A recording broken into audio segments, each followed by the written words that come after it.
నమస్తే అండి, welcome to our channel new version of Indian agriculture. ఈ వీడియోలో మనం రెండు తెలుగు రాష్ట్రాల్లో అధికంగా సాగు చేసే పంట అయిన వరి గురించి తెలుసుకుందాం. వరి, ప్యాడీ, దీని సైంటిఫిక్ నేమ్ ఒరైజా సెటైవా. దీన్ని గ్రో చేయడానికి అనుకూలమైన క్లైమేట్ వామ్ మరియు హ్యూమిడ్. దీన్ని డైరెక్ట్ సీడ్లింగ్ ద్వారా పెంచుకోవచ్చు, లేదంటే నారు పెంచుకొని ట్రాన్స్ప్లాంట్ చేసుకోవచ్చు. నెక్స్ట్ ఇది వచ్చేసరికి 3 సీజన్స్లో గ్రో అవుతుంది. మన ఖరీఫ్, రబీ అండ్ జైద్ 3 సీజన్స్లో కూడా మన వరి అనేదాన్ని కల్టివేట్ చేసుకోవచ్చు. ఎక్కువ మంది రైతులు ఖరీఫ్ సీజన్లోనే దీన్ని గ్రో చేస్తూ ఉంటారు. నెక్స్ట్ మన రెండు తెలుగు రాష్ట్రాల్లో ఏ వెరైటీస్ ఎక్కువ గ్రో చేస్తారో తెలుసుకుందాం. మన ఏపీలో వచ్చేసరికి ఎంటీయు, పీపీటీ, సాంబా మసూరిని ఎక్కువగా గ్రో చేస్తూ ఉంటారు. నెక్స్ట్ అరోమాటిక్ వెరైటీస్లోకి వచ్చేసరికి చిట్టి ముత్యాలు అండ్ నెల్లూరు మసూరిని గ్రో చేస్తూ ఉంటారు. నెక్స్ట్ తెలంగాణలో వచ్చేసరికి తెలంగాణ సోనా మరియు ఆర్ఎన్ఆర్ వెరైటీని ఎక్కువగా గ్రో చేస్తూ ఉంటారు.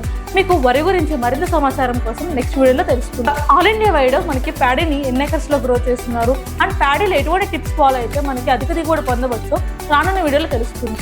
వరికి సంబంధించిన మీకు ఏదైనా డౌట్స్ ఉన్నా కింద కామెంట్ సెక్షన్ తెలపగలరు. ధన్యవాదాలు.